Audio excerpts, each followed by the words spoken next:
Ever feel like you're reading a mystery novel, but instead of detectives, it's scientists, and the case is a global pandemic? I like that. Well, that's what today's deep dive feels like. Oh, okay. I see where you're going with this. We're going inside the Robert Koch Institute, Germany's CDC, during those first few months of 2020. We've got their internal documents, meeting minutes, strategy memos, you name it. It's like we're right there with them as this new virus emerges. It's really remarkable the level of detail we have access to. So let's get right into it. January 2020, news starts trickling out about this strange new virus over in Wuhan, China. Right. A novel coronavirus, they were calling it. And Germany, along with the rest of the world, is watching this unfold. But at that point, it still feels like a distant threat, right? Well, I think cautious observation might be a better way to put it. Okay, so what are the immediate concerns for the RKI? What's on their radar? Hmm. Well, at that point, it's all about containment. They're focused on travelers coming in from Wuhan, making sure they can develop reliable PCR tests, and of course, coordinating with international organizations, the WHO. So a lot of moving parts already. Yeah, absolutely. Big question that emerges early on. Do we screen people at airports? How do you even begin to communicate that level of risk to the public without creating widespread panic? Yeah, that's a tough one. You can almost hear the clock ticking as they try to gather information. Exactly. And then, boom, the first confirmed COVID-19 cases appear in Germany. In the country. Yeah, primarily among citizens who had recently returned from Wuhan. You can practically feel the atmosphere change when you read the meeting minutes from that time. Oh, wow. So it's officially on their doorstep. What happens next? Well, things start to move really quickly. Authorities are grappling with quarantine protocols, contact tracing becomes crucial. And amidst all of this, the virus gets its official name. The one that would become all too familiar. Yeah, SARS-CoV-2. Even just hearing that name now brings back so many memories. So at this point, how is the RKI responding? It's a whirlwind of activity inside the RKI. You see a real sense of urgency, especially when Germany reports its first death from COVID-19 in late February. A stark reminder that this is no longer a distant threat. We're talking about lives lost. Absolutely. And this is happening as the situation is escalating rapidly internationally. The focus starts to shift. Instead of trying to contain the virus completely, they have to start preparing for the very real possibility of a global pandemic. The tension must have been palpable. Oh, you can practically feel it in the documents. They're already discussing potential shortages of masks, medical supplies, even at this early stage. And then the World Health Organization makes it official. COVID-19 is declared a pandemic. I still remember where I was when I heard that news. How did the Robert Koch Institute respond? Immediately, they classify the risk to the German population as high, which is significant. Schools and businesses begin to close, large gatherings are banned. This is when those initial lockdown measures start falling into place. And life as we knew it, at least for a while, was about to change. Yes. And inside the RKI, the conversation starts shifting to expanding testing capacity and the potential for developing contact tracing apps. They start publishing daily situation reports, urging people to practice social distancing and hygiene measures. The race against the virus was on. It's incredible to look back at those early days, knowing what we know now. Are there any details from the documents that stand out as particularly surprising or revealing? You know, there are a few things. It's fascinating to see them debating the effectiveness of airport entry screening very early on. Something we now know wasn't as effective as they initially thought. So even at the time, there were doubts about whether that measure would be enough. Exactly. And there was a scramble to understand the role of asymptomatic carriers in spreading the virus, which makes sense. This was uncharted territory. Right, a brand new virus. They were trying to understand its every move, all while trying to manage the public's fear and confusion. One of the things that I found really interesting in these documents was the RKI's concern over publicly listing labs that could process COVID-19 tests. Seems counterintuitive, It right? does, yeah. Why wouldn't they want to make that information as widely available as possible? Well, their thinking at the time was that they were worried about creating bottlenecks. I see. So if only certain labs are listed. People might flock to those specific locations, which could overwhelm them and make it even harder to get tested.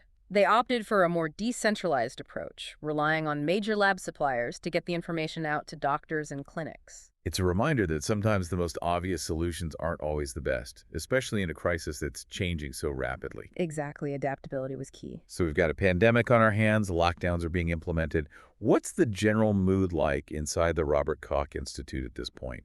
Controlled chaos. I think that's probably the best way to describe it. Yeah. There's a real sense of urgency in these documents, but also a determination to stay ahead of the curve. They wanted to base their decisions on the best available evidence, which was constantly evolving. It's a fascinating glimpse into the inner workings of a public health organization during an unprecedented challenge. It's fascinating, isn't it? You can really see the RKI strategizing on the fly, trying to get a handle on this thing. As March 2020 unfolds, they start outlining this concept of a containment phase. Okay, containment phase, so like trying to hold back a tidal wave. Yeah, in essence, yes. You've got identifying and isolating cases, rigorous contact tracing, those early quarantine measures. But, and this is where it gets really tricky, the documents show this growing awareness of asymptomatic transmission. Meaning people are spreading the virus without even realizing they have it. Exactly. That's like trying to catch smoke with your bare hands. You're telling me. It makes containment exponentially harder. By mid-March, the RKI starts laying the groundwork for the protection and mitigation phases. They're acknowledging that containment alone just isn't going to cut it. A sobering realization for sure. Yeah. So from trying to completely stop the spread, they're now shifting gears towards what? Slowing it down, minimizing the impact. Precisely. And this is where the decision-making process gets really interesting. You see debates emerging about the effectiveness of different measures, concerns about the economic and social impacts of stricter restrictions. It's important to remember this was new territory for everyone. Yeah, absolutely. And I imagine there were also some pretty tense discussions about resources, right? Oh, absolutely. The documents constantly mention shortages of masks, testing supplies, even qualified personnel. It's this constant balancing act. How do you meet these urgent public health needs while minimizing the disruption to everyday life, the economy? A dilemma faced by, well, pretty much every country in the world. Were there any, like, glimmers of hope in these documents? Any signs of innovation amidst all the chaos? There were, actually. One that really stands out is this early discussion of a contact tracing app. Even back then, they were exploring how technology could be used to help track the virus. Interesting. So an idea that would become pretty central to a lot of countries' pandemic responses, right? Yeah. Were they kind of ahead of the curve on that one? In many ways, yes, absolutely. Even if the technology wasn't quite there yet, the foresight is pretty striking. And keep in mind, as all of this is happening, as March progresses, Germany is officially in lockdown. The RKI is working tirelessly, constantly refining its recommendations as new data becomes available. So much information to process, so many factors to consider. What was their main focus at this point? What were they prioritizing? It seems like they were laser focused on two things. Okay, what are they? Data and public trust. They were collecting and analyzing as much information as possible to try and understand the true scale of the pandemic, the effectiveness of different interventions. But at the same time, they also recognized the very real danger of misinformation and the absolute necessity of maintaining public trust. Because if people don't trust the information they're getting, they're not going to follow the guidelines. Exactly. These documents really underscore just how crucial clear communication is during a public health crisis. They were acutely aware of the need to be transparent, to avoid jargon, use language that everyone could understand. These weren't just scientists. Right. They were communicators as well. Were there any specific instances where they had to step in and correct misinformation that was circulating? One that stands out is their clarification about the term lethality. They actually stopped using that word in their official communications. Lethality. Seems like a pretty straightforward term. Right. What was the problem with using it? Well, they felt like it didn't accurately reflect the situation and that it could potentially create unnecessary fear. So lethality refers to the proportion of deaths among confirmed cases, right? Right. In those early days, they were primarily testing the most severe cases. So the lethality rate seemed much higher than it actually was. What they really wanted to emphasize was that the overall risk to the general public was much lower. A subtle but important distinction. It highlights how even a single word can have a huge impact during a crisis like this. Did they face any other communication challenges? One of the biggest was communicating the complexities of Germany's federal system. Right, because each state in Germany has its own, degree of autonomy. How does that impact the RKI's response? It created this really multi-layered challenge. So the RKI was responsible for providing guidance at the national level.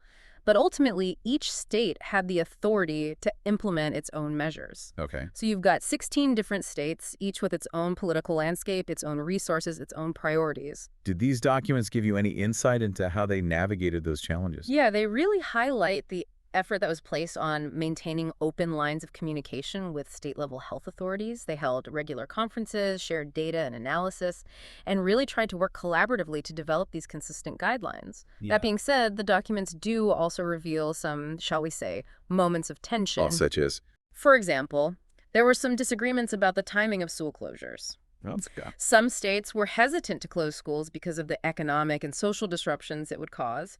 And then there were debates about the scope and the enforcement of those lockdown measures. it's a good reminder that even in a crisis, unity and consensus can be incredibly difficult to achieve. Absolutely. And it really underscores the immense pressure that the RKI was under at the time, trying to navigate this constantly evolving situation with, frankly, limited information and the weight of an entire nation's health on their shoulders. It's amazing how these documents really bring you back to that time.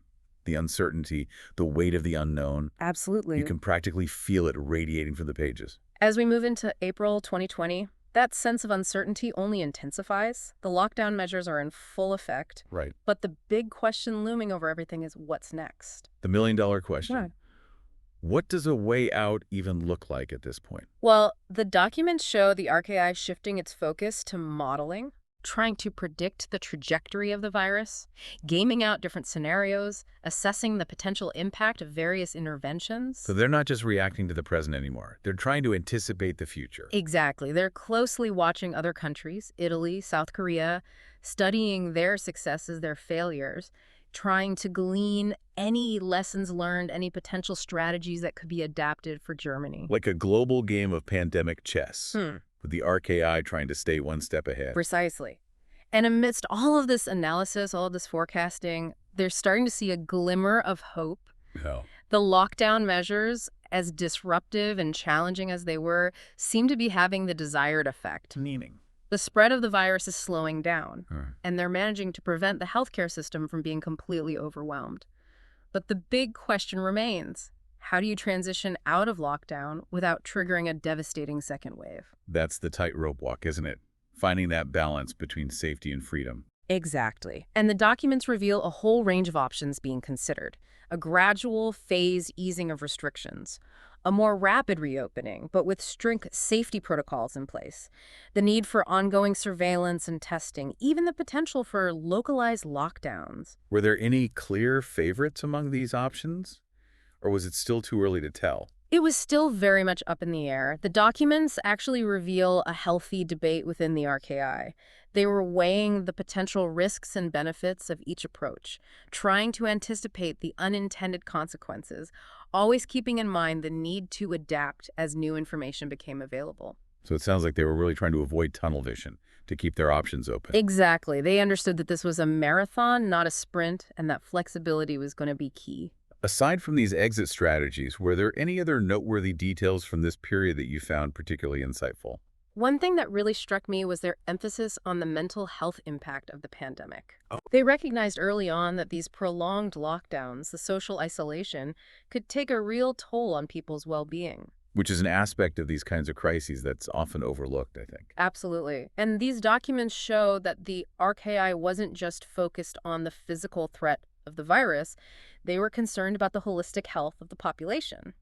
And they were actively looking for ways to address the psychological and social consequences of the pandemic. Were there any specific measures that they were considering on that front? Well, they discussed the need for increased mental health support services, the importance of clear communication and public messaging to kind of combat that sense of loneliness and anxiety that many people were feeling, even the potential role of digital technology in connecting people and providing virtual support. It's a good reminder that pandemics don't just affect our bodies, they affect our minds, our communities, every aspect of our lives. Precisely. And it speaks to the RKI's commitment to a truly comprehensive approach to public health. So as we near the end of our deep dive into the Robert Koch Institute's early pandemic response, what are your biggest takeaways? What lessons can we learn from their experience? Well, I think there are several. First, adaptability is paramount. Okay. The RKI's ability to adjust their strategies based on new data and changing circumstances was really crucial to their effectiveness. They were constantly learning, constantly evolving. Exactly. Second, clear, transparent communication is absolutely essential. Right. They understood that building and maintaining public trust was vital to the success of everything else they were doing. And that misinformation could be just as dangerous as the virus itself. Absolutely. And finally, I think the RKI's focus on the long game is a really crucial lesson here. They weren't just reacting to the immediate crisis, they were thinking about the future, trying to anticipate challenges, trying to build a more resilient system. So taking the long view, planning for the unknown, those are key takeaways. Absolutely.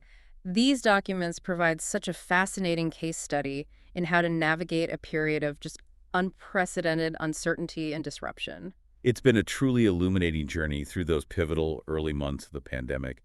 Thank you so much for guiding us through these documents and for sharing your insights. My pleasure. It's always fascinating to go back and look at history, especially recent history, and learn from the experiences of those who were on the front lines. Indeed. And for our listeners, as you reflect on this deep dive into the Robert Koch Institute's response to the COVID-19 pandemic, consider this. What other lessons might we glean from this pivotal period in history? What insights can we carry forward as we navigate an increasingly complex and unpredictable world? Until next time, keep exploring, keep questioning, and keep learning.